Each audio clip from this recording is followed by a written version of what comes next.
Les grandes cathédrales gothiques d'Europe. Des chefs-d'œuvre de l'art médiéval dont les secrets remontent à l'Antiquité. Comment leurs bâtisseurs ont-ils pu construire des édifices aussi hauts avec les procédés techniques dont ils disposaient?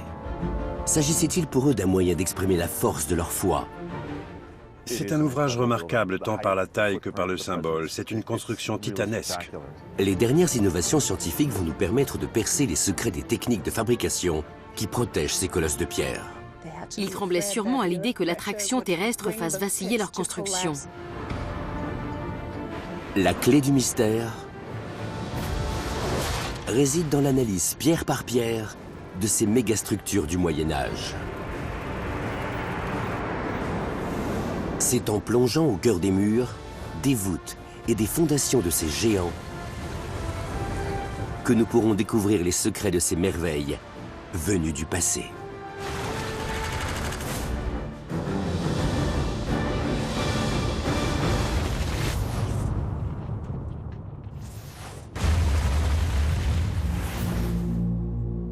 Cologne, la plus ancienne des grandes villes allemandes, est située sur les bords du Rhin.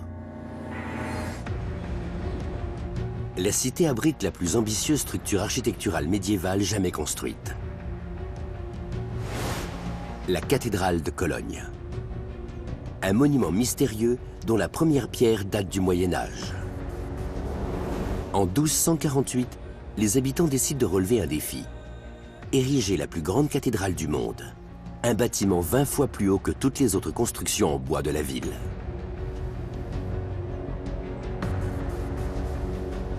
Aujourd'hui encore, la taille phénoménale du monument interpelle les experts qui tentent d'en percer les mystères. C'est incroyable de se dire que des hommes du Moyen-Âge ont pu concevoir et bâtir une église de cette taille avec les moyens dont ils disposaient. C'est un édifice titanesque.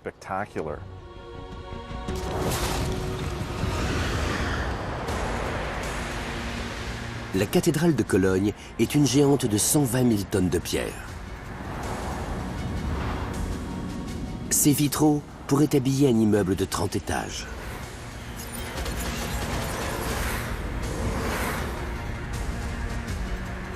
D'énormes ogives de pierre soutiennent son plafond, ainsi que les 600 tonnes du toit en plomb.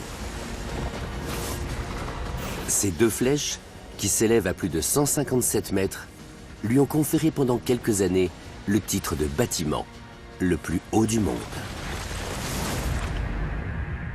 Comment les artisans qui l'ont construite ont-ils pu accomplir un tel prodige architectural?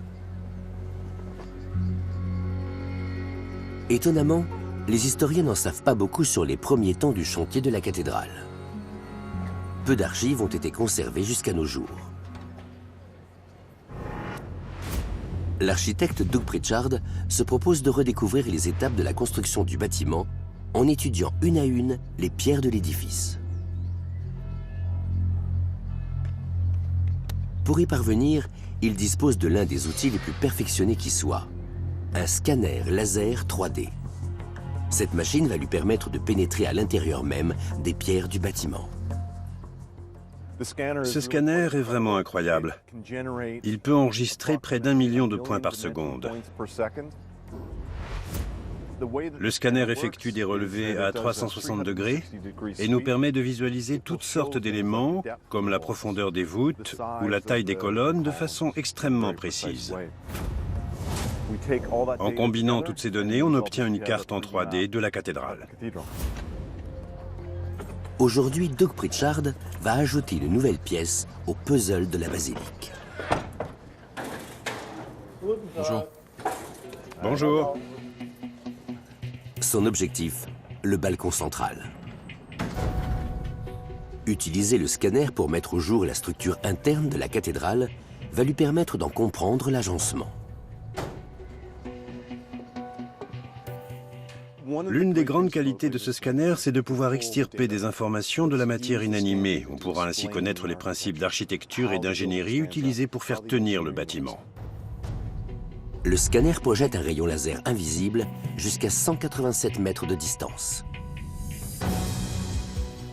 Chaque fois que le rayon rencontre un objet solide, il ricoche et renvoie un signal. Les informations enregistrées sont ensuite transformées par le scanner en images très détaillées qui permettent à Doug Pritchard d'étudier la structure sous n'importe quel angle. Pour l'instant, nous avons déjà réalisé 660 scanners du bâtiment. D'ici la fin de la semaine, j'en aurai effectué 20 ou 30 de plus. L'architecte doit à présent analyser cette énorme masse de données. Pourtant, il parvient déjà à entrevoir le plan général des bâtisseurs à l'origine de cette fabuleuse église. Les deux tours sont visibles à des kilomètres à la ronde. À leur sommet, les flèches sont ouvertes pour offrir moins de résistance au vent. En bas, le poids colossal des tours est soutenu par d'épaisses murailles de pierre. Derrière celle-ci se cache une église élégante, avec une structure faite de grands arcs élancés. Curieusement, le squelette de la cathédrale ressemble à celui d'un gratte-ciel moderne, alors qu'il est le fruit de l'imagination de maîtres d'œuvre du Moyen-Âge, des hommes qui ont vécu il y a plus de 7 siècles. Comment ces artisans ont-ils pu envisager la construction d'un tel bâtiment?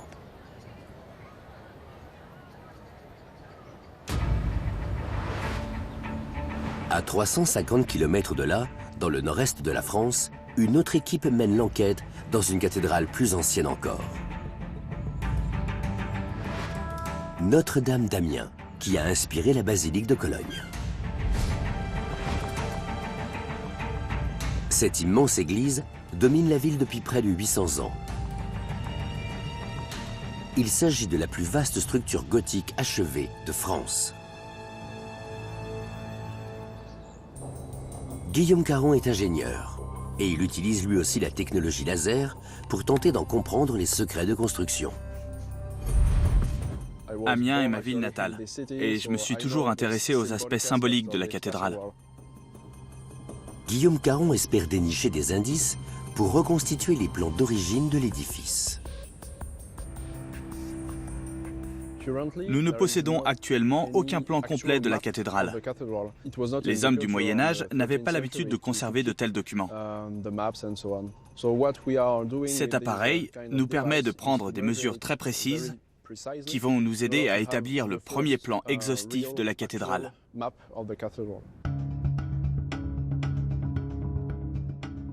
La précision des images de synthèse permet de repérer tout élément qui sort de l'ordinaire. À l'extérieur, l'historien de l'art Étienne Hamon cherche à percer un mystère différent. Donc c'est une partie de la cathédrale très intéressante pour les historiens de l'architecture parce qu'elle est vraiment la clé de la compréhension de l'histoire de l'édifice. L'historien est intrigué par un léger défaut de la façade sud de la cathédrale. La section centrale est inclinée. La déformation, on la voit très nettement se dessiner entre les deux contreforts verticaux. Elle concerne la corniche qui se trouve juste au-dessus de la pointe du gable du portail. Cette corniche est effectivement inclinée de l'ordre d'une trentaine de centimètres.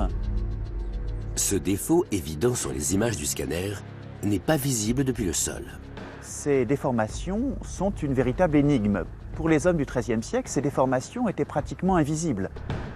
S'agit-il d'un défaut de construction ou le résultat d'une tentative d'articulation de deux parties de l'église construites à des époques différentes? Pour Étienne Hamon, seul le scanner permettra d'éclaircir ce mystère. Surtout, ces technologies nous permettent d'avoir une représentation précise au millimètre de l'ensemble des structures de la cathédrale, à la fois sur le plan horizontal et sur le plan vertical, qui nous donne la possibilité de comprendre éventuellement l'origine de ces déformations, mais surtout de comprendre comment les hommes du Moyen-Âge ont pallié un certain nombre de difficultés qu'ils ont dû rencontrer au cours de la construction. Les nouvelles technologies permettent aux historiens de mieux appréhender l'étendue des connaissances des bâtisseurs médiévaux et les immenses défis qu'ils ont dû surmonter. La construction de Notre-Dame d'Amiens débute en 1220. Comme pour les cathédrales de la région parisienne, les maîtres d'œuvre aspiraient avant tout à se rapprocher de Dieu. L'évêque d'Amiens voulait qu'on bâtisse la cathédrale la plus haute et la plus vaste de France. À l'époque, il y avait une grande rivalité entre les différentes cités médiévales. C'était à celle qui érigerait l'église la plus imposante. D'après les relevés de Guillaume Caron, l'arcade centrale mesure 43 mètres de hauteur. Pourtant, ces colonnes sont étonnamment fines. Le scanner nous donne un premier aperçu des détails de l'édifice, comme ici, les colonnes du transept. Jusqu'au XIIe siècle, des colonnes aussi fines et élancées n'auraient jamais pu soutenir le poids d'un tel bâtiment. Comment les bâtisseurs français sont-ils alors parvenus à résoudre un problème dont les architectes de la Rome antique n'avaient pu venir à bout? La solution réside dans la forme des arcades. Dans une arche romaine classique, les pierres au sommet exercent une poussée latérale vers chaque colonne.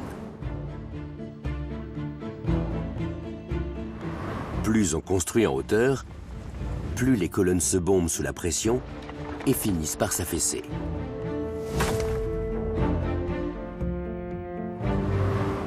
Les maîtres d'œuvre du Moyen-Âge ont alors compris qu'en construisant l'arc en pointe, la pression exercée serait déviée vers la base de la colonne. Les piliers peuvent alors soutenir un poids plus important, ce qui permet de construire des arcades plus hautes et des églises plus grandes. C'est ainsi que les arcs brisés de la cathédrale d'Amiens ont ouvert la voie aux architectes de Cologne. L'une des premières cathédrales de France à mettre en pratique cette technique et ce nouveau style architectural est Notre-Dame. À l'époque, on appelait tout simplement ce modèle l'art français. De nos jours, on parle de style gothique. Pour Étienne Amand, c'est bel et bien la cathédrale d'Amiens qui a permis la diffusion de cette révolution architecturale jusqu'en Allemagne. Amiens et Cologne sont deux cathédrales très proches l'une de l'autre parce que les commanditaires et les architectes de la cathédrale de Cologne connaissaient le modèle amiénois et c'est délibérément qu'ils l'ont reproduit dans la grande cathédrale de l'archevêque Conrad de Hochstaden. L'archevêque utilise le modèle amiénois mais demande à son architecte de le moderniser. Et c'est ça qui fait l'intérêt de la cathédrale de Cologne, c'est qu'elle intègre les dernières nouveautés de l'architecture française dite rayonnante, celle de la région parisienne, qui à partir des années 1230 commence à offrir des nouveaux modèles pour l'architecture européenne. Pourquoi construire un édifice aussi gigantesque? La réponse se trouve au cœur de la cathédrale, dans cette châsse d'or massif. On dit qu'elle contient les reliques des rois mages. Peter Fusnich est l'actuel architecte en chef de la cathédrale. Vous avez vérifié l'éclairage de la voûte? Il est à la tête d'une équipe de plus de 70 personnes chargées de l'entretenir.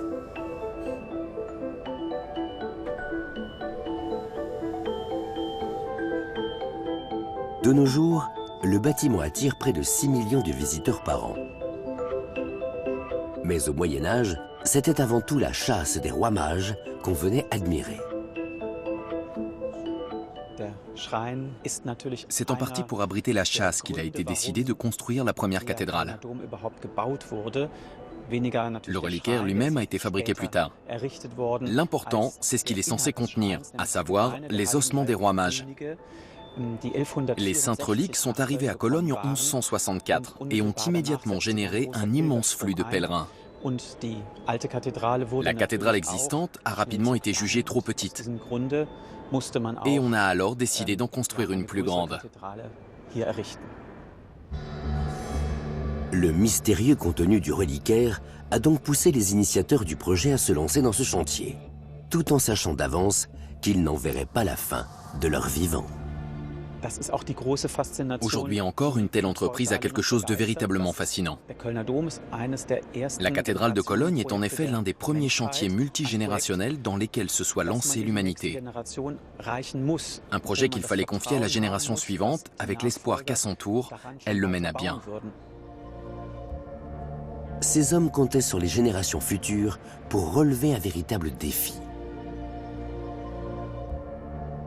Comment construire une église très lumineuse et capable d'accueillir 20 000 fidèles?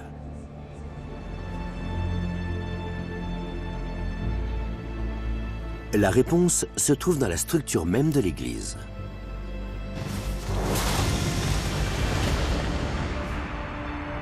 Si les tours reposent sur d'épais piliers de pierre qui les empêchent de s'écrouler, la nef elle-même est davantage ouverte sur l'extérieur. L'édifice contient suffisamment de verre teinté pour recouvrir un terrain de football. Les murs supérieurs du centre de la cathédrale sont presque entièrement composés de vitraux de quelques millimètres d'épaisseur. Les murs sont surmontés d'un lourd toit de plomb. Comment les hommes du Moyen-Âge ont-ils réussi à construire des baies si grandes, si fragiles et pourtant si solides? À cette époque, les artisans ne savaient pas construire de larges plaques de verre. Ulrich Brinkmann étudie les solutions ingénieuses qui leur ont permis de repousser les limites de la technologie.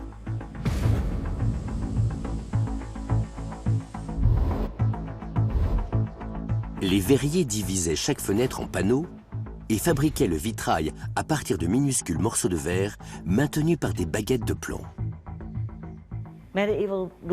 Au Moyen-Âge, le verre était soufflé à la bouche par les artisans, qui utilisaient une longue canne de verrier.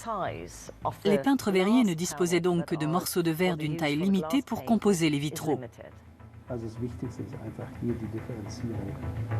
Des siècles entiers de poussière disparaissent sous la brosse de Peter Beckenkopf, expert en restauration d'œuvres d'art.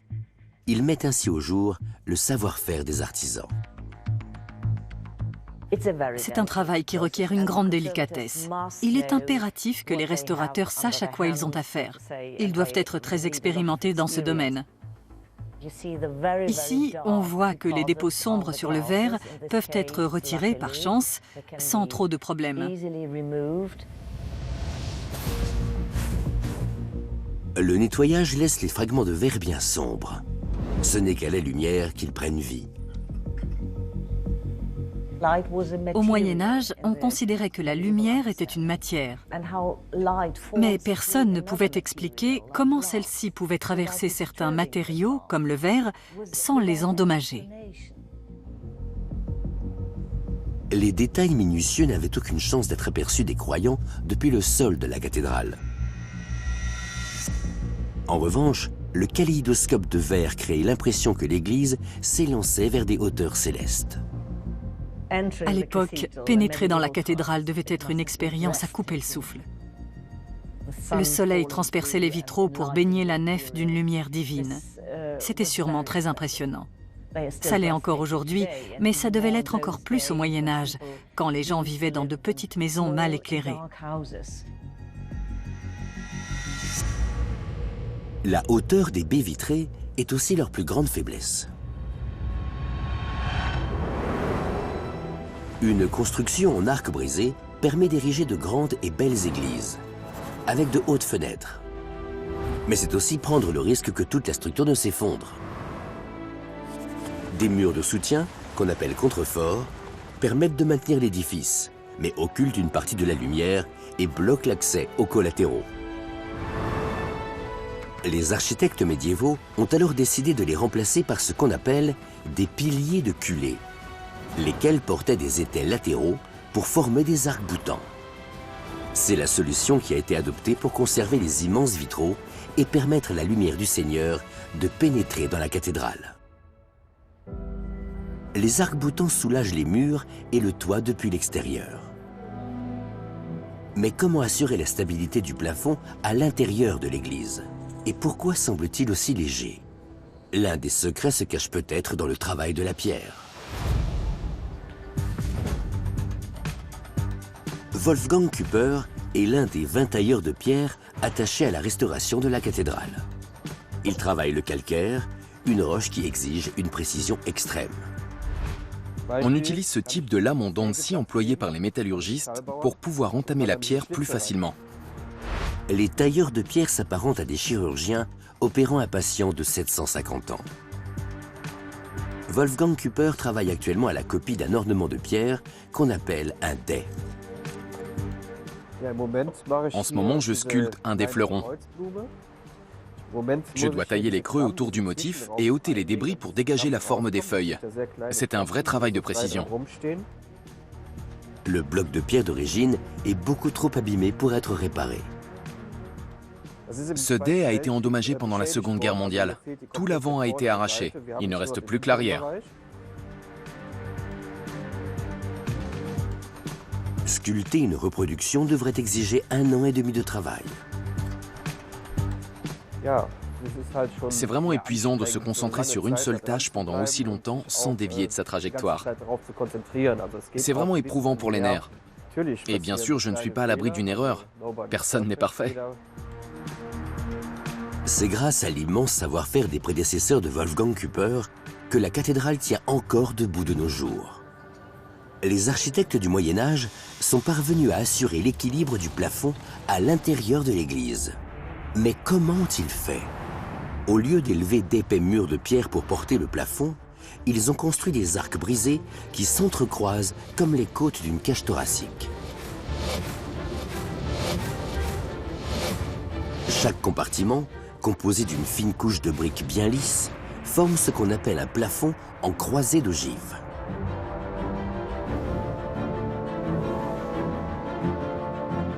Les fines colonnes font converger le poids de la voûte vers le sol. Cette répartition des forces permet au plafond de se soutenir tout seul.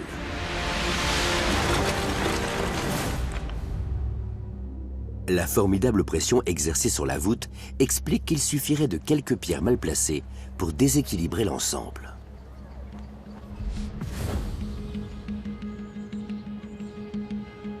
Plus ancienne, la cathédrale d'Amiens porte les stigmates d'une conception aussi audacieuse.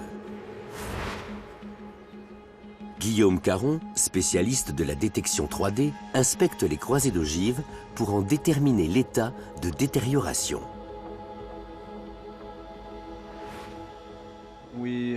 On a repéré une grosse fissure sur le plafond.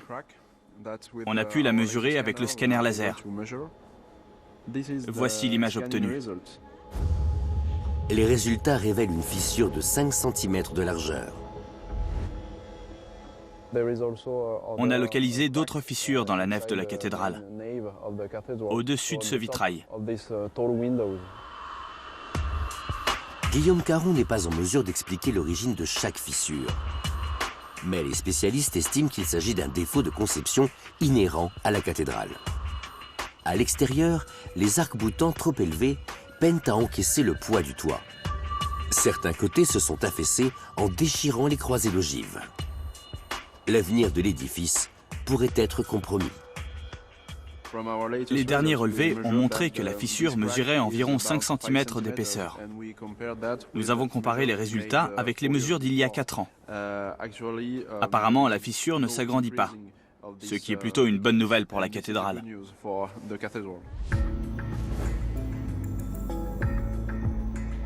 En Allemagne, le plafond de la cathédrale de Cologne est en apparence impeccable. Mais est-ce bien le cas? Doug Pritchard s'est aventuré dans le toit pour effectuer des scanners laser des croisées d'ogives depuis le plafond. Nous nous trouvons actuellement entre la croisée de transept et une partie plus ancienne du bâtiment, le chœur. Pour me faire une idée de l'état du plafond, je vais installer l'appareil de l'autre côté de cette zone ouverte. Ensuite, je combinerai ces données avec celles que le scanner nous a données au sol. Le résultat devrait me permettre de réaliser une image en coupe de la cathédrale. Doug espère que les images obtenues offriront une vue inédite de l'organisation interne de la cathédrale. Ce sont des images sensationnelles, grâce auxquelles on comprend beaucoup mieux l'architecture du lieu. L'image en 3D restitue le squelette de l'édifice au millimètre près. Je me suis surtout concentré sur l'espace où nous nous tenons actuellement. Ce qui est intéressant, c'est que les croisées d'ogives ont l'air d'une membrane très fine, alors que toute la structure du toit repose sur les arcs brisés. Les colonnes distribuent le poids vers le sol et les arcs-boutants poussent légèrement vers l'intérieur. Tout cela crée une harmonie parfaite et contribue à renforcer l'efficacité de la structure. Les relevés mettent en lumière une autre énigme, et non des moindres. Comment les concepteurs de cet ouvrage sont-ils parvenus à construire des croisées d'ogives de 40 mètres de hauteur sans qu'elles ne s'effondrent sur elles-mêmes? On pense que les maçons ont d'abord élevé des échafaudages en bois, jusqu'au sommet des arches. Ils ont ensuite empilé des pierres avec minutie pour construire des ogives, lesquelles se rejoignent autour de la clé de voûte. Ils ont alors comblé l'espace entre chaque arête avec des briques légères et recouvert le tout de mortier.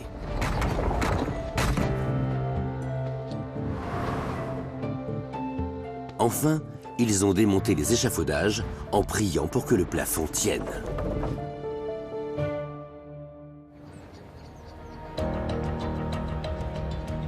Les constructeurs de la cathédrale de Cologne ont imaginé un gratte-ciel parfaitement équilibré, quelques centaines d'années avant ceux de l'époque moderne. Mais comment ce colosse de pierre a-t-il pu traverser des siècles de vent, de pluie et de catastrophes naturelles sans dommages? La cathédrale de Cologne se trouve en effet dans l'une des régions sismiques les plus actives d'Europe. Plus de 120 tremblements de terre ont touché les alentours au cours des 300 dernières années et sont responsables de l'effondrement de bâtiments bien plus modernes.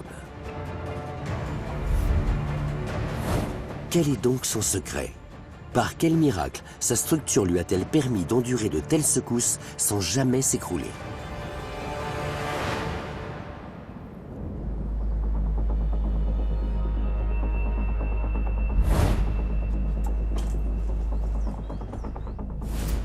Klaus Guy Hinsen est sismologue à l'Université de Cologne. Il emmène une équipe de spécialistes sous les toits de la cathédrale. Ils viennent relever des données relatives aux réactions du bâtiment face aux tremblements de terre. Nous avons installé ce dispositif de contrôle en 2006. Nous passons de temps en temps vérifier l'état du système et faire des opérations de maintenance. Appui sur CTRL F. Ces instruments sont des détecteurs de présence. Ils repèrent le moindre mouvement dans la structure de la cathédrale. L'écran de gauche indique les mouvements au sol enregistrés en ce moment même. Pour vérifier que l'appareil fonctionne, il me suffit de taper du pied. Et on voit que le détecteur est plutôt sensible. Même à 2 mètres de distance, on a un signal qui s'enregistre. Cet équipement permet d'imaginer ce qui se passerait en cas de tremblement de terre. La région a connu plusieurs séismes dont les magnitudes oscillaient entre 6,5 et 7 au cours des 20 000 ou 30 000 dernières années. Géologiquement, c'est un laps de temps très court. Un tremblement de terre de cette ampleur pourrait frapper à tout moment. Le scientifique redoute l'effet que pourrait avoir un tel séisme sur les voûtes. Cet appareil-ci, installé au fond du grenier, a été réglé pour enregistrer les mouvements de la voûte au-dessus du chœur. Nous nous trouvons à environ 47 mètres du sol. Cette partie de la cathédrale est très exposée en cas de séisme, parce que même si les murs sont plus solides, ils pourraient se fissurer et s'effondrer. Pourtant, les relevés indiquent une réalité toute différente. Voilà le relevé d'un séisme bien réel qui s'est produit à environ 90 km d'ici, avec une magnitude de 4,5. Le tracé rouge correspond à ce qui a été enregistré dans les sous-sols. Ce signal nous informe des vibrations ressenties par l'édifice. Il faut le comparer au tracé bleu, qui correspond au mouvement des tours. On voit bien ici qu'elles se sont balancées d'avant en arrière pendant plusieurs minutes, ce qui nous a permis d'enregistrer le mouvement. C'est un nouveau tour de force de la cathédrale. Comment ces concepteurs ont-ils pu créer des tours qui oscillent comme des balanciers au lieu de s'écrouler?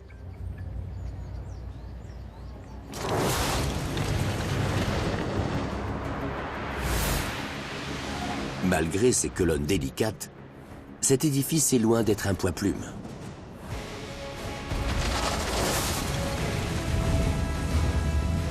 Les ingénieurs médiévaux s'étaient chargés de bien répartir ce poids grâce à des fondations cachées.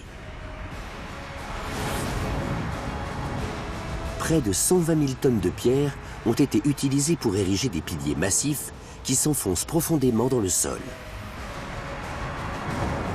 La partie enterrée est aussi lourde que la partie visible. La cathédrale repose ainsi sur un équilibre parfait.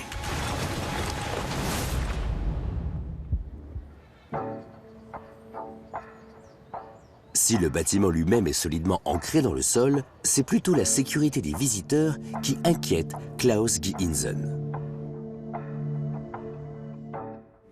Il y a toujours le risque que les petits éléments ornementaux qu'on retrouve partout dans la cathédrale se brisent au cours d'un séisme. C'est ce qui s'est produit aux Pays-Bas lors du séisme de Roermond en 1992. Une vingtaine d'ornements se sont détachés, dont un de plus de 500 kilos qui est passé à travers le toit de la cathédrale. Les bâtisseurs de la cathédrale ont construit de solides fondations pour la protéger. Mais le peuple voyait dans les séismes le signe d'un châtiment divin qu'on ne pouvait conjurer que par la prière. Les architectes avaient-ils conscience de la puissance des éléments naturels?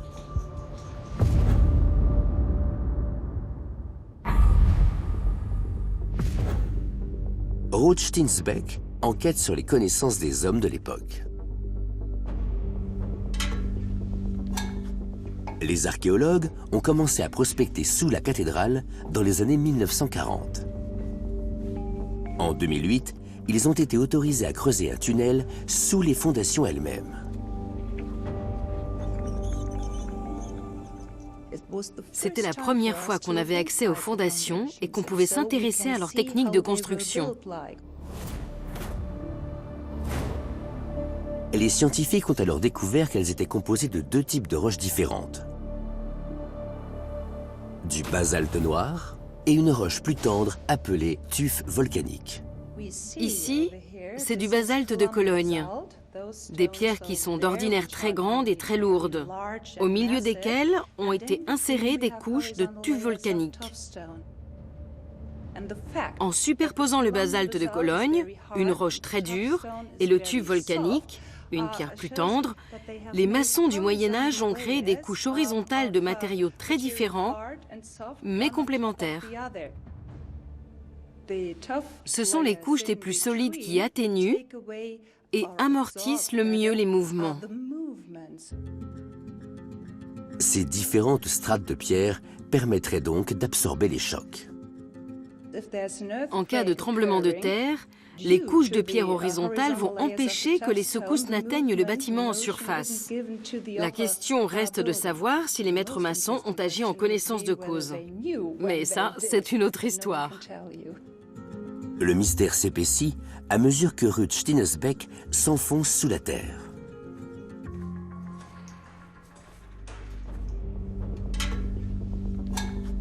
Ses recherches l'entraînent vers un site de fouilles archéologiques sous le sol de la cathédrale. Les archéologues ont découvert avec stupéfaction que les piliers descendaient jusqu'à 16 mètres sous terre, soit environ la profondeur des fondations de l'Empire State Building à New York. Mais c'est au pied des piliers qu'ils ont fait leur découverte la plus surprenante. Voilà le bip. De l'eau. Voilà les résultats. Nous sommes à 10,47 mètres du niveau de l'eau. Les fondations se trouvent à 1 mètre à peine au-dessus de la nappe phréatique. Pourquoi les architectes médiévaux auraient-ils pris le risque d'inonder leur propre chantier? Pour l'archéologue, ils craignaient un danger encore plus grand. Le sable. La ville de Cologne, et par conséquent la cathédrale, repose sur un lit de sable et de gravier qu'on retrouve naturellement dans les sous-sols de celle-ci. Le sol n'est pas solide, il n'y a rien que du sable. Les ingénieurs médiévaux craignaient que la cathédrale soit avalée par le sable du sous-sol. Ils ont alors décidé de construire des fondations aussi profondes que possible pour diminuer ce risque. Mais comment ont-ils réussi l'exploit de creuser dans du sable?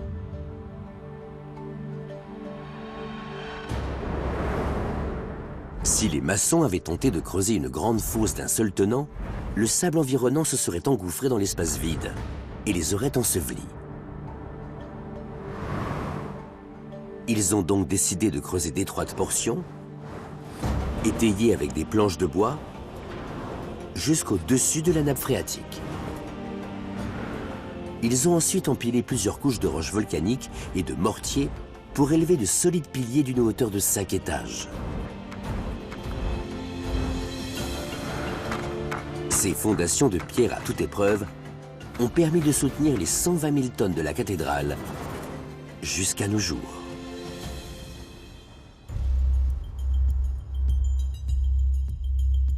Les archéologues ont mis au jour les vestiges de l'ancien chantier.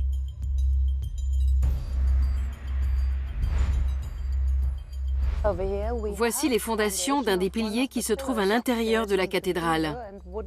On voit qu'elles sont couvertes d'une couche de mortier.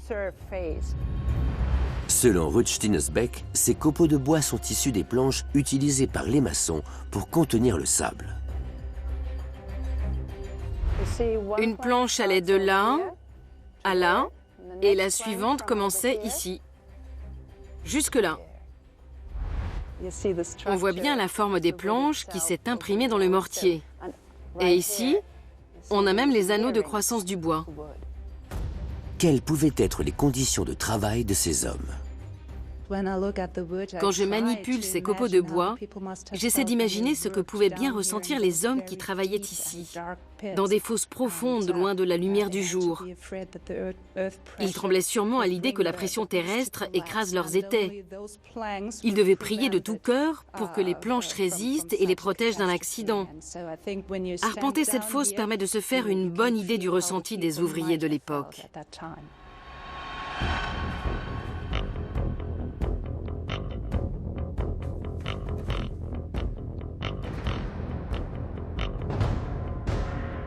Les archéologues sont loin d'avoir fini leur travail d'exploration souterraine. Mais le bâtiment en surface recèle bien d'autres surprises.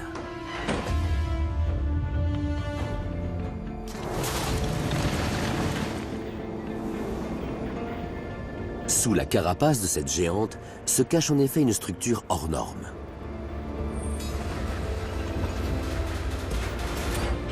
Une gigantesque charpente composée de minces étais de fer forgé destinée à soutenir les 600 tonnes du toit. Avant la construction de la Tour Eiffel, il s'agissait là de la structure en fer la plus complexe au monde.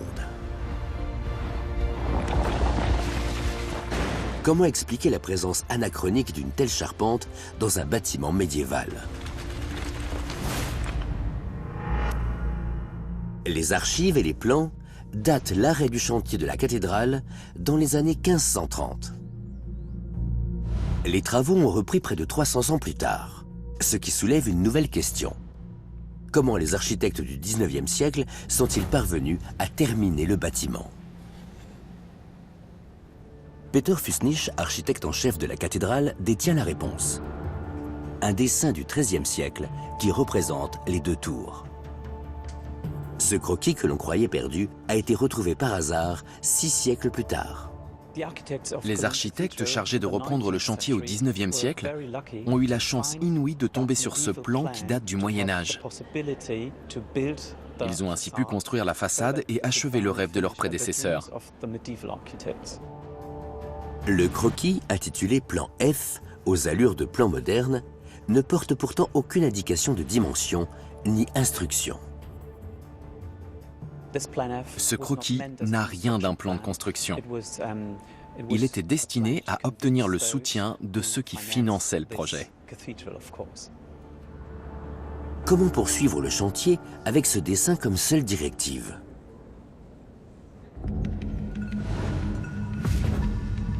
Sophie Höppner est restauratrice de pierres de taille. Avec son équipe, elle étudie les choix de construction des bâtisseurs du 19e siècle. Ils doivent aujourd'hui réparer un arc-boutant construit lors de la dernière étape du chantier. Le travail d'un restaurateur de pierre est plus ou moins similaire à celui d'un médecin. Les tailleurs de pierre du Moyen-Âge avaient eu recours à une roche dure, appelée trachyte.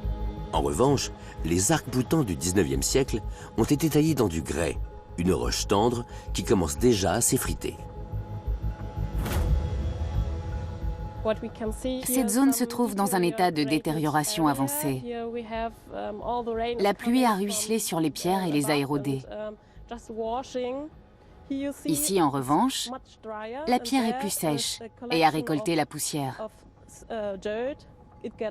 Les traces noires sont dues à la pollution de l'air. Quant aux parties où le grès est le plus friable, elles ont été rongées par la pluie, ce qui explique qu'elles soient plus claires. Sophie Höppner doit évaluer l'étendue des dégâts. Elle commence par mesurer les réactions de la pierre à la pluie. Il suffit d'une goutte pour voir que la pierre absorbe l'eau comme une éponge. Quand il pleut, la pierre pompe l'eau dans ses pores. Puis quand elle sèche, elle en rejette tous les micro-éléments, lesquels s'accumulent à la surface. L'une des solutions consiste à traiter le grès avec un produit chimique imperméable. Ce bloc a été recouvert d'un agent hydrophobe. Et on voit bien que la goutte d'eau reste à la surface au lieu d'être absorbée. Certaines pierres peuvent pourtant pourrir de l'intérieur sans aucun signe visible à l'extérieur. Pour ausculter les arcs-boutants, l'équipe a donc recours à une perceuse spéciale reliée à un ordinateur. Voici la perceuse que nous allons utiliser.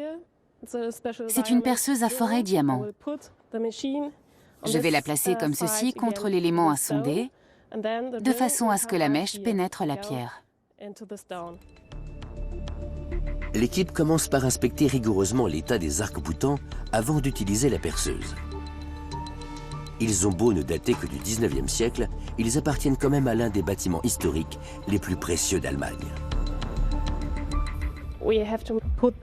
Nous devons placer ce repère centimétrique en papier sur la pierre pour nous faire une idée de la taille de l'élément que nous allons sonder.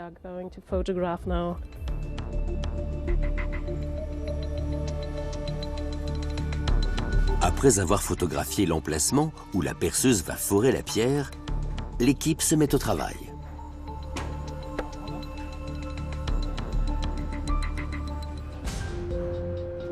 Jasper, le collègue de Sophie, perce un trou dans le grès.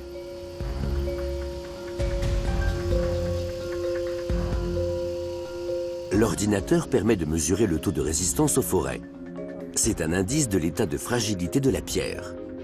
Les résultats sont inquiétants. Les relevés ne sont pas bons du tout. Les 2 ou 3 premiers millimètres étaient plutôt encourageants, parce que la pierre résistait bien. Puis, la courbe du graphique s'est complètement effondrée, ce qui signifie que la pierre est plus tendre à cet endroit. Ensuite, la pierre durcit à nouveau, comme l'indique le graphique qui remonte aux alentours de 7 mm. On le voit nettement ici. L'équipe va devoir réparer ou remplacer l'arc-boutant, car la pierre ne résistera pas éternellement. Nous allons utiliser un agent consolidant pour durcir la pierre et procéder à de nouveaux examens pour voir si le traitement est efficace. Les constructeurs médiévaux n'étaient pas en mesure d'imperméabiliser les pierres comme le font Sophie et ses collègues. Ils ont eu recours à un autre moyen de protection. Ces monstres de pierre, connus sous le nom de gargouilles. Ce sont des chéneaux camouflés destinés à évacuer l'eau de pluie. Même au Moyen Âge, on n'ignorait pas que la pierre doit être protégée des intempéries. Comment expliquer alors le recours à une pierre de si piètre qualité? Le problème était de rassembler suffisamment de bons matériaux pour terminer ce chantier colossal. Quand les travaux reprennent en 1842, la partie achevée comprend l'arrière de l'édifice, les ruines de la tour sud et un énorme fossé à moitié comblé entre les deux. Pour aboutir à ce résultat, les constructeurs médiévaux avaient exploité le sommet d'une montagne avoisinante jusqu'à épuisement du filon. Leurs successeurs du 19e siècle doivent donc rassembler des milliers de tonnes de grès.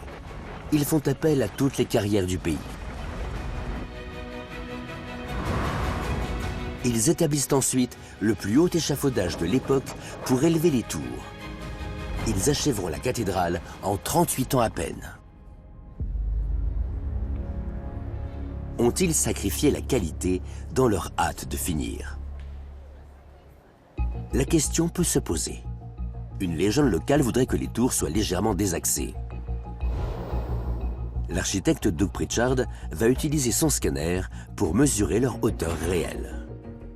Un certain mystère plane autour de la hauteur des deux tours. On se demande par exemple si l'une ne serait pas plus grande que l'autre. Le scanner devrait nous éclairer sur ce point. Doug Pritchard prend l'ascenseur pour atteindre le cœur de la tour nord.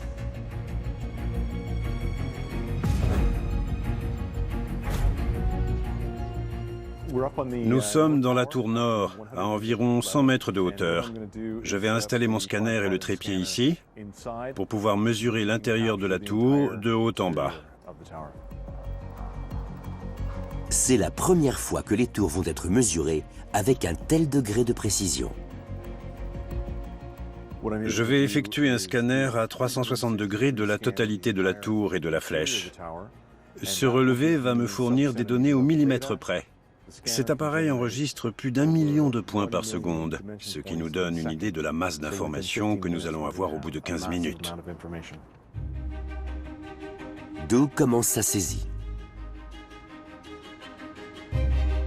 La dernière pierre de la cathédrale a été posée sur la tour sud en 1880. Le chantier s'est étalé sur une période de 632 ans et 2 mois. Les relevés réservent une surprise de taille à l'architecte. La comparaison des données des tours nord et sud nous apprend qu'elles sont presque exactement de la même taille. La tour sud est très légèrement plus élevée que la tour nord, mais seulement de 4 cm, ce qui est franchement exceptionnel. Quand on pense à l'époque où elles ont été construites, ça donne une idée de l'étendue de la maîtrise et du savoir-faire des bâtisseurs. Les images numériques sont le reflet exact de la cathédrale. Elles sont l'illustration de la concrétisation d'une vision humaine vieille de presque 800 ans. Quand on compare la cathédrale aux bâtiments modernes, ce qui frappe avant tout, c'est que tout a été fait à la main par des artisans, depuis la plus petite pierre jusqu'à la structure générale de l'édifice. Il faut prendre la mesure de ce que ça signifie. Rien n'a été fabriqué hors du chantier, rien ne sort d'une usine. Tout a été fait manuellement. C'est un projet absolument fabuleux qui a été porté par des hommes exceptionnels. La taille, la beauté, la grandeur de la cathédrale en font un des bâtiments les plus importants de notre ère.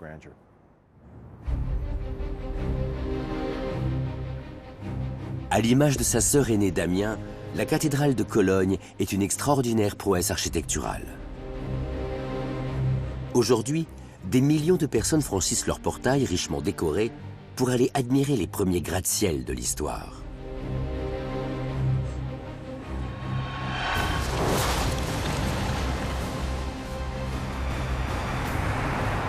La cathédrale de Cologne continue de forcer le respect de ses visiteurs. Ces prodigieux arcs gothiques ont révolutionné l'architecture. Sa décoration intérieure somptueuse, inondée d'une lumière tamisée par des milliers d'éclats de verre colorés, fait l'émerveillement du public.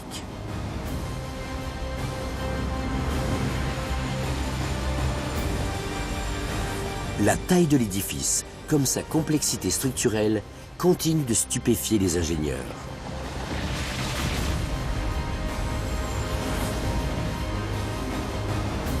Ces deux célèbres tours se dressent dans la ville comme des phares où convergent les visiteurs du monde entier pour admirer cette merveille venue du Moyen Âge.